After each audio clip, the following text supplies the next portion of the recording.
আসসালামু আলাইকুম। আমি এস এম আরাফাত ফেরদৌস, পড়াশোনা করতেছি ঢাকা মেডিকেল কলেজে। তো অনেকদিন পর তোমাদের সামনে আসলাম। সো অনলাইনে এখন প্রি মেডিকেল নিয়ে অনেক হাইপ চলতেছে। সো সেটা নিয়ে আজকে হলো আমরা কথা বলবো। প্রি মেডিকেল কি, প্রি মেডিকেল কারা করবা, যারা average to below average student আছো তারা কি করবা, এটা নিয়ে হলো আজকে আমরা কথা বলবো। সো চলো আমরা শুরু করি। সো প্রথম পয়েন্ট হলো যে ভাইয়া প্রি মেডিকেল জিনিসটা কি।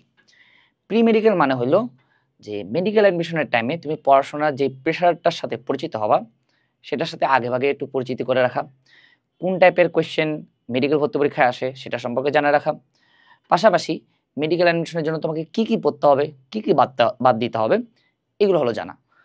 মেইনলি মেডিকেল অ্যাডমিশন টাইমে তুমি যে ইমেন্স প্রেশারের সাথে পরিচিত হবা, সেটার সাথে আগে থেকেই একটু পরিচিতি রাখাটাই হলো আমার মেইনলি প্রি মেডিকেলের উদ্দেশ্য, বা এইটাই মেইনলি হলো প্রি মেডিকেল।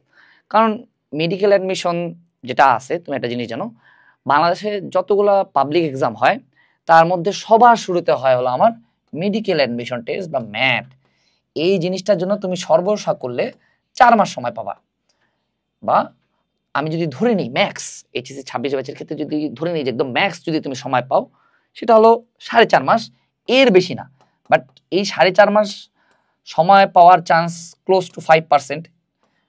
মেইন কথা হলো তুমি প্রায় 4 মাসের মতন সময় পাবা। এই 4 মাস সময়ের মধ্যে তোমাকে বায়োলজি, ফিজিক্স, কেমিস্ট্রির 55টা চ্যাপ্টার, যেগুলোর মধ্যে বেশিরভাগ মুখস্থ বিদ্যা, এগুলো তোমাকে মুখস্থ করতে হবে। পাশাপাশি ইংলিশ এবং জিকের একটা হিউজ সিলেবাস দেওয়া হয়েছে, এটাও তোমাকে ভালোভাবে আয়ত্তে আনতে হবে। পাশাপাশি এখানে তোমাকে মুখস্থ বিদ্যা বাড়াইতে হবে, কারণ পরীক্ষাটা হবে 1 ঘন্টার, তোমাকে প্রশ্ন দাগাইতে হবে 100টা। যার মুখস্থ বিদ্যা ভালো সে 60 মিনিটে 100টা এমসিকিউ দাগাই দিয়ে আসতে পারবে। যে আসলে ফাঁকিবাজি করবে, যে অ্যাডমিশন টাইমে ফাঁকিবাজি করবে বা এখনো ফাঁকিবাজি করতেছে, তার আসলে মুখস্থ বিদ্যা তত ভালো হবে না, সে কিন্তু যায় আলটিমেটলি পরীক্ষায় হলে যায় ধসে পড়তে পারে। এখন আমি তোমাকে একটা কথা বলে রাখি, এই যে মেডিকেল অ্যাডমিশন টেস্টের জন্য যে 4 মাস সময় দেওয়া হয়, এইটার জন্যই কিন্তু মেডিকেলের কাটমার্ক এখনো 70-এর আশপাশে থাকে। অর্থাৎ 70+ হইতে পারে, 70- হইতে পারে, কখনো 70+-5-এর বেশি হয় না। অর্থাৎ 75 হইতে পারে সর্বোচ্চ, অথবা সর্বনিম্ন যে আমি ধরি যে 65 হলো কাটমার্ক হয়। এটা কেন হয়? কারণ শুধুমাত্র এই 4 মাস সময়ের জন্য। যদি মেডিকেল অ্যাডমিশন টেস্টের জন্য 6 মাস তোমাকে সময় দেওয়া হইতো বা 7 মাস সময় দেওয়া হইতো, কাটমার্ক 80-র উপরে চলে যেত। কারণ সময় বেশি পাইলে সবাই আসলে মুখস্থ বিদ্যা ভালো হয়ে যায়। যে আসলে ফাঁকিবাজি করে না তারই আলটিমেটলি মুখস্থ বিদ্যা ভালো হয়ে যায়, বা রেসিডুয়াল ভলিউম বাড়ে যায় এই 4 মাস সময়ের মধ্যে। সো প্রি মেডিকেল আমি নিজে করছিলাম, আমার ভাই এস এম আনাস ফেরদৌস করছিল, ইভেন তোমার অনেকে চিনো, আমার ব্যাচমেট, আমার ফ্রেন্ড তাজওয়ার হাসানাত তুহা, যে আমার ব্যাচে মেডিকেলের সেকেন্ড হয়েছিল, সেও প্রি মেডিকেল করছিল। কিন্তু আমরা যে প্রি মেডিকেলটা করছিলাম, এটা কি ছিল ভাইয়া? আমরা কি বিভিন্ন অনলাইন কোর্সে প্রি মেডিকেল করছিলাম, বা আসলে করছিলামটা কি? এখানে আমরা করছিলাম কি জানো? আমরা আমাদের যে ইমিডিয়েট সিনিয়র আছে, যেমন আমি নিজে এইচএসসি 22 ব্যাচের সাথে মেডিকেল কোচিং করছিলাম, আমার ফ্রেন্ড তাজওয়ার হাসানাত তুহা, সেও হলো তার ইমিডিয়েট সিনিয়র এইচএসসি 22 ব্যাচ, তাদের সাথে মেডিকেল কোচিং করছে। ইভেন আমার ভাই এস এম আনাস ফেরদৌস, সে তার ইমিডিয়েট সিনিয়র এইচএসসি 17 ব্যাচের সাথে মেডিকেল অ্যাডমিশনের কোচিং করছে। অর্থাৎ সেকেন্ড ইয়ারের শুরুতে আমরা করছিলাম কি, আমরা একটা মেডিকেল কোর্সে এনরোল করে ওইটার আন্ডারে এক্সাম দেওয়ার ট্রাই করছিলাম। এখন এইটা হলো মেইনলি প্রি মেডিকেল। আমরা আগে থেকে জানতে পারতেছি যে আমি যখন মেডিকেল কোচিং করব, তখন আসলে আমি কেমন প্রেশারের মধ্যে পড়ব। বর্তমানে যে প্রি মেডিকেলগুলা চালানো হচ্ছে, এটা ওয়ান টাইপ অফ স্ক্যাম। এখন আমি কেন এটাকে স্ক্যাম বলতেছি, বা আলটিমেটলি এই প্রি মেডিকেল যেগুলো অনলাইনে চালানো হচ্ছে এগুলো করলে কেন তোমার ক্ষতি, এটা আমি তোমাকে একটু এক্সপ্লেন করি। এই যে আমাদের অনলাইনের বিভিন্ন প্রি মেডিকেল যেগুলো চলতেছে, যেগুলোকে আমি স্ক্যাম বলতেছি, এটার বৈশিষ্ট্য কি জানো? এখানে হলো তোমাকে বাবু ফিডিং করানো হবে। অর্থাৎ তোমাকে চামচ দিয়ে বলা হবে, বাবু মুখ খুলো, তোমাকে একটু খাওয়াই দিই, তুমি খাবা। তুমি আমার কথাটা মিলাই নিও, যারা এনরোল করছো অথবা যারা একটু ফ্রি দেখতে পারো, বা আশেপাশে যারা এনরোল করছে তাদের কাছ থেকে শুনিও। তুমি দেখবা যে পরিপাক এবং শোষণ, এই চ্যাপ্টারটা ছোট এবং সোজা একটা চ্যাপ্টার, বাট ইম্পর্টেন্ট। এই চ্যাপ্টারটা তারা টোটাল 5 দিন সময় নিয়ে তোমাকে শেষ করাবে। কয়দিন?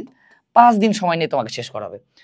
তোমাকে 3 ঘন্টা 3 ঘন্টা 2টা লাইভ সেশন নিবে, লাইভ ক্লাস করা হবে, তুমি নোট করবা, তারপর তুমি বই পড়বে, এন্ড তোমার মনে হবে আমি এই চ্যাপ্টারটার উপর বস, আমি এই চ্যাপ্টারটার উপর পারফেকশন আনতে পারছি। বাট আলটিমেটলি লাভের লাভ কোনো কিছু হবে না। তোমাকে যখন এই বাবু ফিডিং করা হচ্ছে 5 দিন ধরে, তোমাকে শুধুমাত্র পরিপাক এবং শোষণ পড়ানো হচ্ছে, আলটিমেটলি এটা লাভ কি জানো?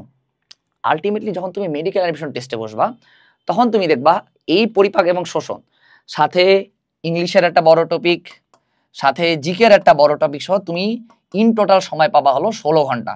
এই 16 ঘন্টা সময়ের মধ্যে তোমাকে পরিপাক এবং শোষণ পড়তে হবে, ইংলিশ পড়তে হবে, জিকে পড়তে হবে, যা পরের দিন এক্সামটা দিতে হবে, মাঝখানে কোনো গ্যাপ থাকবে না।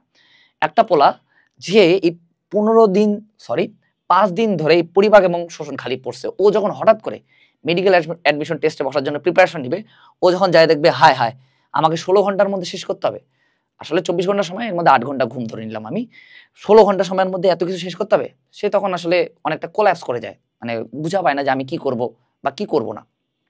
সো এইটা হলো বর্তমানে প্রি মেডিকেলের স্ক্যাম। কারণ তোমাকে বাবু ফিডিং করানো হচ্ছে অ্যাডমিশন টাইমে, তোমার চামচটাও কারে নিবে, তোমাকে বলবে যে আমি তোরে খাওয়াবো না, তোকে নিজে খাইতে হবে, অ্যান্ড যেহেতু তোমার অভ্যাস নাই সেহেতু তুমি আলটিমেটলি বড় রকমের একটা বাস খাও। সো এই জন্য আমার বর্তমানে যে প্রি মেডিকেল কোর্সগুলো আছে বিভিন্ন অনলাইন প্ল্যাটফর্মে, এগুলো আমার পছন্দ না। এখানে তোমাকে ভোকাবুলারি ক্লাস করাবে, যেটার আসলে বিন্দু মাত্র দরকার নাই। তুমি সিনোনিম অ্যান্টোনিম ক্লাস করে কি বুঝবা? সিনোনিম অ্যান্টোনিম ক্লাস করায় এখানে ধরো যে বাংলা মিনিং, এটার বাংলা মিনিং, তুমি কেন সিনোনিম অ্যান্টোনিমের ক্লাস করবা? ওয়াই, কি দরকার? তার চেয়ে আমি একটা বই নিয়ে বসি, এখানের মধ্যে 100টা আমি সিনোনিম অ্যান্টোনিম সলভ করি, নিজে নিজে মুখস্থ করার ট্রাই করি।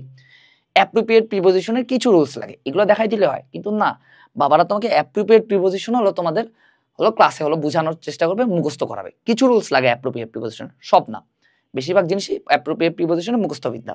পাশাপাশি তোমাকে পুরা একদিন ধরে 3 ঘন্টা ধরে বাংলাদেশের নদী নৌকা বুঝাবে, কিন্তু আলটিমেটলি যখন নদী নৌকা থেকে ম্যাথ আসবে, বাংলাদেশের নদী নৌকা কেন বলছি, বাংলাদেশের নদী, তখন প্রশ্ন আসবে হয় বিসিএস থেকে, হয় জবের কোনো প্রশ্ন থেকে, নয় বিভিন্ন ভার্সিটি এই ইউনিটে আসা, এই ইউনিট কেন বলছি, বিভিন্ন ভার্সিটিতে আসা সাধারণ জ্ঞানের প্রশ্ন থেকে, অর্থাৎ বিগত বছরের প্রশ্ন থেকে। বাট তুমি সুন্দর মতন তোমাকে হলো মানচিত্র দিয়ে নদী বুঝাবে, বাট আলটিমেটলি এটা কিন্তু কোনো লাভ নাই। তোমরা যারা এখনো প্রি মেডিকেল কোর্সে ভিন্ন ভর্তি আছো, দেখবা যে তোমাদেরকে এখানে বাবু ফিডিং করায় তোমার অভ্যাসটাকে ধ্বংস করে দেওয়া হচ্ছে। ঠিক আছে, আমরা যারা প্রি মেডিকেল করছিলাম, আমি, আমার ভাই তাজওয়ার হাসান তোয়া, ইভেন অনেকেই প্রি মেডিকেলটা করছিল, সেটা কি ইমিডিয়েট সিনিয়রের সাথে একটা মেডিকেল কোর্সে এনরোল করছিলাম আমরা। তাহলে হয়েছিলটা কি, আমরা সিনিয়রদের সাথে কম্পিট করার ট্রাই করতাম। আমরা এই যে ইমেন্স প্রেশারটার সাথে আগে থেকে পরিচিত হয়েছিলাম, যে না বাবা আমাকে 16 ঘন্টার মধ্যে পরিপাক এবং শোষণ পড়তে হবে, সাথে ইংলিশও পড়তে হবে, সাথে জিকে পড়তে হবে, তারপর পরের দিন যে আমাকে এক্সাম দিতে হবে, মাঝখানে কোনো গ্যাপ নাই। অ্যান্ড এইভাবে কন্টিনিউয়াস 4 মাস চলবে। এমনও দিন যাবে তোমাদের মেডিকেল অ্যাডমিশন টাইমে, মাঝখানে একদিন দিয়ে বোটানি পুরা বই এটার উপর এক্সাম দিবে, তখন তুমি কি করবা? তুমি যদি আগে থেকে এই বাবু ফিডিং এ অভ্যস্ত হয়ে যাও, আলটিমেটলি বড় রকমের একটা বাস তোমাদের জন্য অপেক্ষা করতেছে। সো এই জন্য অনলাইনে প্রি মেডিকেলগুলো আমার কিছুটা স্ক্যাম মনে হয়। আমার ভাই যখন প্রি মেডিকেল বা প্রি অ্যাডমিশন, এটা প্রথম অনলাইনে আমার ভাই পরিচিত করাইছে, বাট সে আসলে এটা বুঝায়নি যে বাবু ফিডিং করাইতে হবে। সে বুঝাইছিল যে ইমিডিয়েট সিনিয়র বা যে কোনো একটা মেডিকেল কোর্স যেটা আছে, তাইলে সেটাতে এনরোল করা, তাদের ইমিডিয়েট সিনিয়রদের সাথে আমার প্রিপারেশন নেওয়া। এখন তুমি আমাকে প্রশ্ন করতে পারো যে ভাইয়া আমার তো পুরাটা কমপ্লিট হবে না, পুরাটা কি কমপ্লিট হবে? আমি তো ইমিডিয়েট সিনিয়রদের সাথে পারবো না। আরে ভাইয়া দরকার নাই তো পুরাটা কমপ্লিট হওয়ার। আমি নিজে যখন ইমিডিয়েট সিনিয়র অর্থাৎ এইচএসসি 22 ব্যাচের সাথে মেডিকেল কোচিং করছিলাম, তখন আমি অ্যারাউন্ড 70%-এর মতন সিলেবাস কমপ্লিট করতে পারছিলাম, 70%-এর মতন এক্সাম কমপ্লিট করতে পারছিলাম। এটা আমার ভাই এএসএম আনাস ফেরদৌসের ক্ষেত্রে প্রযোজ্য। সেও হলো 70% হলো তোমার সিলেবাস শেষ করতে পারছিল, 70% এক্সাম দিতে পারছিল, কারণ আমাদের তো একাডেমিক পড়াশোনাও আছে। আবার আমি এইটুকু ড্যাম শিওর যে আমার বন্ধু তাজওয়ার হাসান তুহা যে আছে, সেও 70% হলো সিলেবাস কমপ্লিট করতে পারছিল, 70% এক্সাম সে দিতে পারছিল ইমিডিয়েট সিনিয়রদের সাথে। কারণ এখানে তো একাডেমিক প্রেশার আছে, একাডেমিক পড়া করতে হবে না, বাট তাও আমরা এক্সট্রা টাইমে এইটুকু হলো কমপ্লিট করতে পারছিলাম। অ্যান্ড ট্রাস্ট মি, তুমি যদি 70% বা 50%ও সিলেবাস কমপ্লিট করতে পারো তোমার ইমিডিয়েট সিনিয়রদের সাথে, এইটা তোমার কাজে দিবে। কারণ তুমি আগে থেকেই জানতেছো যে তোমাকে কিভাবে প্রেশারটা নিতে হবে।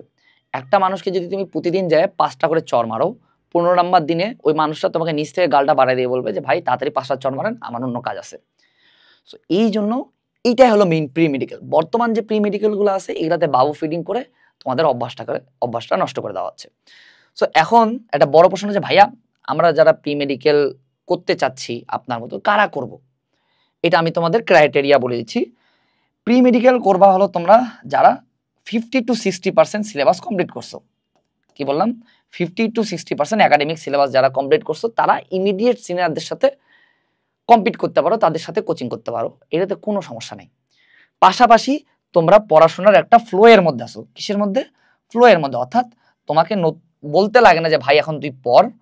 পাশাপাশি তোমার নিজের মধ্যে কোনো ফাঁকিবাজি স্বভাব নেই, তুমি নিজ থেকেই পড়ো, অর্থাৎ তুমি একটা ফ্লো এর মধ্যে আসো, কন্টিনিউয়াস ফ্লো, যে দিনের পর দিনে করতেছো। পাশাপাশি তোমার সিলেবাস 50-60% শেষ হয়েছে। কিছু ক্ষেত্রে তুমি তোমার সিলেবাস যদি 45%ও শেষ হয় তাও করতে পারো, যদি তুমি ফ্লো এর মধ্যে থাকো, অর্থাৎ তোমার মধ্যে যদি ফাঁকিবাজির স্বভাবটা না থাকে। It's for the good students, অর্থাৎ প্রি মেডিকেল, যেটা আসলেই প্রি মেডিকেল, ইমিডিয়েট সিনিয়রদের সাথে যারা আমরা কোচিং করছিলাম, তুমি ডিএমসিএন প্রায় ম্যাক্সিমাম যে যারা ভাইয়া আছে প্রায় সকলেই ইমিডিয়েট সিনিয়রদের সাথে একবার কোচিং করছিল।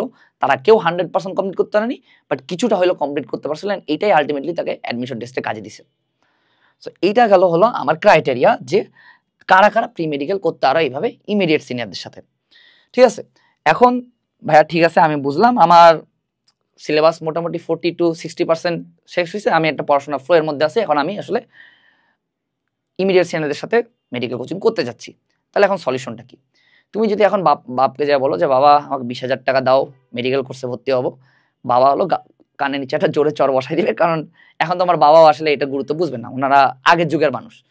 এখন আসলে 20,000 টাকা বা 15,000 টাকা বা 7-8 হাজার টাকা দিয়ে মেডিকেল কোর্সে ভর্তি হওয়ার দরকার নেই, কারণ তুমি তো নিজেই জানো, আগে থেকেই আমরা জানি যে তুমি সর্বোচ্চ যদি আমি ধরে নিই 70% সিলেবাস কমপ্লিট করতে পারবা, কারণ একাডেমিক তো তোমার পড়াশোনা আছে, এটা আলটিমেটলি সবাই করে।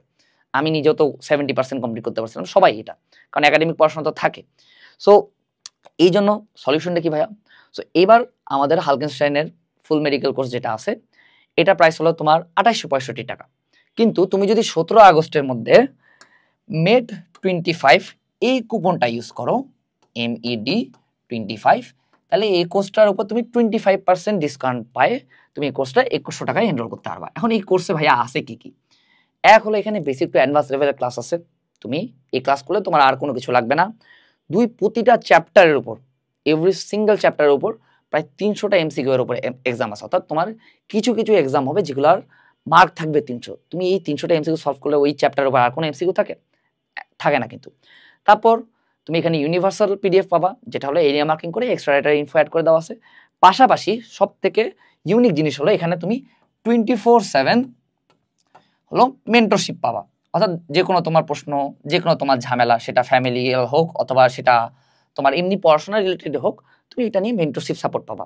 আমরা একটা আলাদা টেলিগ্রাম গ্রুপ খুলছি যারা আমাদের মেডিকেল কোর্স অলরেডি এনরোল করছে তাদেরকে নিয়ে, যেখানে আমি আছি, আমার ভাই SM আনাস আছে, তারপর আমাদের সামিউল ভাই, তানজিম ভাই, মুনসাইব ভাই, মাহি ভাই, যারা আসলে DMC SSMC তে পড়ে তারাও আছে।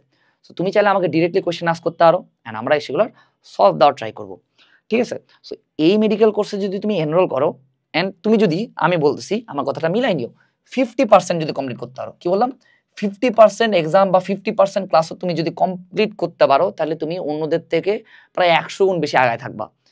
আমি যে ইমিডিয়েট সিনিয়রদের সাথে মেডিকেল কোচিং করছিলাম, এইটার ফল আমি পাইছিলাম যখন আমি অ্যাডমিশন প্রিপারেশন নিচ্ছিলাম। অন্যরা ধরো যে পড়াশোনা কমপ্লিটই করতে পারতেছে না, পড়াই কমপ্লিট করতে পারতেছে না, কিন্তু আমার দেখতেছিল যে আমার খুব ইজিলি পড়া কমপ্লিট হয়ে যাচ্ছে, তখন আমি আরেকটা এক্সাম ব্যাচে যাই ভর্তি হচ্ছে, যেহেতু আমার সময় বাকি আছে। আমি তো আগে থেকে প্রেশারটা সম্পর্কে জানি যে কতটুকু প্রেশার নিতে হচ্ছে। যেটা আমি বলছিলাম, একটা মানুষ যে প্রতিদিন 1/2 কিলোমিটার করে দৌড়ায়, ওকে যদি তুমি বলো বাবা তুই এখন 50 কিলোমিটার দৌড়াবে, ও জীবনও পারবে না, ও কোল্যাপস করে যাবে। এই জন্য যারা ভালো স্টুডেন্ট আসো, যাদের পড়াশোনার মধ্যে একটা ফ্লো আছে, তারা অবশ্যই অবশ্যই আমাদের যে ফুল মেডিকেল কোর্স আছে এটাতে এনরোল করবে, এন্ড ট্রাস্ট মি, তোমরা রিগ্রেট করবে না। 50% ক্লাস, 50% এক্সাম, 50% মেন্টরশিপও যদি তুমি নিতে পারো, তুমি আনবিটেবল হয়ে যাবা। ঠিক আছে, সো এটা গেল আমার হলো অ্যাভারেজ টু গুড স্টুডেন্টের ক্ষেত্রে। এখন ভাইয়া এটা তো সবাই পারবে না, এটা আমিও জানি। প্রি মেডিকেল আসলে সবাই করতেও পারে না, অনেকের এখনো অনেক একাডেমিক গ্যাপ আছে, তাদেরকে নিয়ে আমরা একটু কথা বলবো। তাদেরকে কেন বাদ দিব? যাদের সিলেবাস এখনো কমপ্লিট হয় নাই, অর্থাৎ যার সিলেবাস এখনো কমপ্লিট হয় নাই, সে কি করবে? দেখো, মেডিকেল অ্যাডমিশনের জন্য যা পড়া লাগে, এখানে কি পড়া লাগে বলো তো? মেইন বই পড়া লাগে। তোমাকে কি আর কিছু করতে হয় না? মেইন বই পড়া লাগে, বেশি বেশি করে এক্সাম দিতে হয়। সো তুমি যখন বিলো অ্যাভারেজ স্টুডেন্ট, তোমার ইচ্ছা হলো মেডিকেলে চান্স পাওয়া, বাট তুমি এখন সিলেবাস কমপ্লিট করাতে ফোকাস দিচ্ছ, তাহলে তোমার কাজ কি ভাইয়া? তাহলে তোমার কাজ হচ্ছে যে কোনো একটা চ্যাপ্টার তোমার করা শেষ একাডেমিকভাবে, তারপর তোমার কাজটা হচ্ছে এরিয়া মার্কিং করে পড়া বা এরিয়া মার্কিং ক্লাস করে ওই চ্যাপ্টারটার উপর পুরো একটা দক্ষতাটা আনা। সো যারা average to below average student আছে, যারা আসলে প্রি মেডিকেল করার তাদের ইচ্ছাও নাই, আবার তারা বুঝতে পারতেছে যে তার আসলে এটা দরকার নেই, তার আর মেইন কাজ কি, যে আমার আসলে সিলেবাস কমপ্লিট করতে হবে, তাদের ক্ষেত্রে আমার সাজেশন হলো সেই টু সে, ধরো যে তুমি কেমিস্ট্রি ফার্স্ট পেপারের গুণগত রসায়ন, এই গুণগত রসায়ন ধরো যে তোমার ভালোভাবে হয়নি বা এইটা তোমার কমপ্লিট করতে হবে, বা সেটা হইতে পারে মৌলের পর্যাবৃত্ত ধর্ম এবং রাসায়নিক বন্ধন, বা সেটা হইতে পারে আমার জৈব যৌগ, এগুলো তোমার হয় নাই। তাহলে তোমার কাজ হচ্ছে যে আমার আগে ওই চ্যাপ্টারটার উপর আমি একাডেমিক যা পড়ার সব করে ফেললাম, ক্লাস করলাম, নোট করলাম, টেস্ট পেপার সলভ করলাম, শেষ। এরপর তোমার কাজ হচ্ছে এরিয়া মার্কিং ক্লাস করা অথবা নিজে এরিয়া মার্কিং করা। একবার যখন তুমি এরিয়া মার্কিং করা বুঝে যাবা, তাহলে তখন তুমি বুঝে যাবা যে তোমার কি কি পড়া লাগবে, কি কি পড়া লাগবে না। যা পড়া লাগে না তা অ্যাডমিশনের জন্য পড়া লাগে না, একাডেমিকের জন্য পড়া লাগে না। যা পড়া লাগে তা একাডেমিকের জন্য পড়া লাগে, অ্যাডমিশনের জন্য পড়া লাগে। কোনো কিছুই লেস ইম্পর্টেন্ট না। সো আমার নিজের দুইটা পার্সোনাল কোর্স যেখানে আমি সবগুলো ক্লাস নিয়েছি, একটা হলো কেমিস্ট্রি এরিয়া মার্কিং কোর্স আর একটা হলো biology area marking course. Biology area marking কোর্সে অলরেডি প্রায় 1500 মতন স্টুডেন্ট ভর্তি হয়ে আছে, অ্যান্ড ট্রাস্ট মি এগুলো বেশিরভাগই এইচএসসি 26 স্টুডেন্ট। তারা আগে থেকেই করে ফেলতেছে তাদের একাডেমির জন্য কি লাগবে, অ্যাডমিশনের জন্য কি কি লাগবে। এই দুটো কোর্স যদি তুমি করো, বায়োলজির এই কোর্সটা করলে তোমার 95% একাডেমিক কমপ্লিট হয়ে যাবে। কারণ বায়োলজি টোটাল মুখস্থ বিদ্যা, তোমার যদি মেইন বইয়ের উপর দক্ষতা থাকে তোমার আর কোনো কিছু লাগবে না। তুমি জাবির প্রশ্ন দেখো, তুমি রাবির প্রশ্ন দেখো, তুমি ঢাবির প্রশ্ন দেখো, তুমি চবি, আল্লাহ দুনিয়ার যত ভার্সিটি এই ইউনিটের প্রশ্ন দেখো, তুমি মেডিকেল কোয়েশ্চেন ব্যাংক খুলে দেখো, তুমি এইচএসসির যে কোনো বোর্ডের প্রশ্ন দেখো, তুমি একটা জিনিস নোটিস করবা, বায়োলজি টোটালি একটা মুখস্থবিদ্যা সাবজেক্ট। এখানে যার মুখস্থবিদ্যা ভালো, যে এরিয়া মার্কিং করে পড়ে সে ভালো করে, যে এরিয়া মার্কিং করে পড়ে না, খুব বেশি বুঝতে চায়, বেসিক ক্লিয়ার করতে চায়, সে আসলে ভালো করে না। কারণ আমার বায়োলজির রেপ্লিকেশন খুব ভালোভাবে বোঝা লাগে, বাট এমসিকিউতে বলবে রেপ্লিকেশন প্রক্রিয়া কি তৈরি হয়। রিভার্স ট্রান্সক্রিপশন খুব ভালোভাবে বোঝা লাগে, বা ট্রান্সক্রিপশন খুব ভালোভাবে বোঝা লাগে। আলটিমেটলি প্রশ্ন আসে রিভার্স ট্রান্সক্রিপ্টের এনজাইম নিচের কোনটিতে পাওয়া যায়। এইরকম টাইপের প্রশ্ন আমাদের বায়োলজি এমসিকিউতে আসে। একাডেমিকের ক্ষেত্রে তোমাকে এক্সট্রাভাবে বইয়ের কিছু চিত্র দেখতে হয়, এটা দেখলেই আর কিছু লাগে না। সো তুমি যদি বায়োলজি এরিয়া মার্কিং কোর্সের ক্ষেত্রে PR10 কিউআর কোড ইউজ করো, তাহলে তুমি 765 টাকায় পাবা। অ্যান্ড তোমার যদি ক্লাস করে 3 দিনের মধ্যে মনে হয় যে ভাইয়া আসলে এটা খুব একটা হেল্পফুল না বা আমার ভালো লাগতেছে না, তুমি আমাকে পার্সোনালি মেসেজ দিবা, আমি তোমার টাকা ফেরত দিয়ে দিব। এখন পর্যন্ত এই কোর্সটা নিয়ে একটা সিঙ্গেল নেগেটিভ রিভিউ নাই। তোমার একাডেমিক প্লাস অ্যাডমিশন বোধ কভার হবে। কারণ তুমি আজমল স্যার এবং হাসান স্যারের উপর যদি বস হয়ে যাও, তোমাকে কেউ বায়োলজিতে থামাইতে পারবে না। ঠিক আছে? সো এইটা গেল হলো আমার বায়োলজির ক্ষেত্রে। তুমি যে কোনো একটা চ্যাপ্টার একাডেমিক ক্লাস করো, দেন তুমি যদি মেইন বইয়ের উপর আয়ত্ত আনো, তোমার আর কোনো কিছু লাগতেছে না ভাইয়া। যা লাগে তা একাডেমিকের জন্য লাগে, যা লাগে না তা কোনো কিছুর জন্যই লাগে না। অনেক কিছু আমাদের স্কিপ করতে হয়। তুমি একটা ডেমো ক্লাস করলেই বুঝে যাবা যে কি কি পড়তে হয়, কি কি স্কিপ করতে হয়। কেমিস্ট্রি মার্কিং ক্ষেত্রে ভাইয়া তুমি এইবারের যে কোনো বোর্ডের প্রশ্ন দেখো, তুমি স্টিল একটা জিনিস নোটিস করবা যে আমার কেমিস্ট্রির ক্ষেত্রে 90 to 95% হলো থিওরিটিক্যাল এবং ইনফরমেটিভ প্রশ্ন, বাকি 10 to 5% হলো আমার ম্যাথমেটিক্যাল প্রশ্ন দেয় এমসিকিউতে। তুমি বুয়েটের প্রশ্ন দেখো, তুমি ভার্সিটি ইউনিটের প্রশ্ন দেখো, তুমি মেডিকেলের প্রশ্ন দেখো, তুমি দেখবা যে থিওরিটিক্যাল এবং ইনফরমেটিভ প্রশ্ন আমার কেমিস্ট্রিতে আসে, ম্যাথের পরিমাণ তুলনামূলক কম। ইভেন বুয়েটের মতন ইঞ্জিনিয়ারিং একটা ভার্সিটিতেও তোমার ম্যাথের পরিমাণ কম দেয়, থিওরিটিক্যাল এবং ইনফরমেটিভ প্রশ্ন বেশি দেয়। তাহলে ভাইয়া থিওরিটিক্যাল এবং ইনফরমেটিভ প্রশ্ন পাওয়ার জন্য কি করবো? সিম্পল উপায় হলো তুমি হাজারি স্যারের বই পড়বা। হাজারি স্যারের বই একটা বাইবেল আমাদের অ্যাডমিশন প্লাস একাডেমিকের জন্য। কারণ এই একটা বই ভার্সিটির প্রিপারেশন যে নেয় সে পড়ে, যে বুয়েটের প্রিপারেশন নেয় সেও পড়ে, যে মেডিকেলের প্রিপারেশন নেয় সেও পড়ে। এই এক কেমিস্ট্রি এরিয়া মার্কিং কোর্সে আমি হাজারি স্যার তোমাদের দাগায় দাগায় পড়াই দিছি, অ্যান্ড বলছি যে কোনগুলা লাগবে কোনগুলা লাগবে না। যেগুলা লাগবে একাডেমিক প্লাস অ্যাডমিশন বোথের জন্য লাগবে, যেটা লাগবে না কোনো কিছুর জন্যই লাগবে না। একটা জিনিস খেয়াল রাখবা, তুমি যদি কোনো ক্লাসের স্লাইড পড়ে মনে করো যে আমি কেমিস্ট্রির এমসিকিউতে ফাটাই দিয়ে আসবো, এটা আলটিমেটলি হবে না। সব প্রশ্ন আসে হাজারি স্যারের বই থেকে। তোমার একটা অ্যাডমিশন টেস্টের 99% প্রশ্ন যেগুলো থিওরিটিক্যাল এবং ইনফরমেটিভ সব আসে হলো হাজারি স্যার থেকে। কিছু প্রশ্ন কবির স্যারের অনুশীলনী থেকে দেয়, বাট হাজারি স্যারের বই পড়লে আর কিছু লাগে না। সো কেমিস্ট্রি এরিয়া মার্কিং কোর্সে তুমি যদি এনরোল করো, তাহলে তুমি অনুশীলনী এক্সাম ব্যাচ যেমন ফ্রি পাচ্ছ, পাশাপাশি কেমিস্ট্রি এরিয়া মার্কিং এর সবগুলা ক্লাস পাচ্ছ। তুমি যদি এখানে হলো AMC 300 কুপনটা ইউজ করো, তাহলে তুমি এই কোর্সটা হলো 1200 টাকার জায়গায় 900 টাকায় পাবা। এখন তুমি এটাকে আমি তোমাকে বললাম যে ভাইয়া এগুলা হলো তোমার পেইড জিনিস। ফ্রি উপায় কি ভাইয়া বলেন? ফ্রি উপায় হলো তোমাকে যে কোনো একটা চ্যাপ্টার পড়া শেষে কয়েকটা কাজ করতে হবে। এক হলো তোমার ভার্সিটি কোয়েশ্চেন ব্যাংক খোলা, 2 তোমার হলো মেডিকেল কোয়েশ্চেন ব্যাংক খোলা,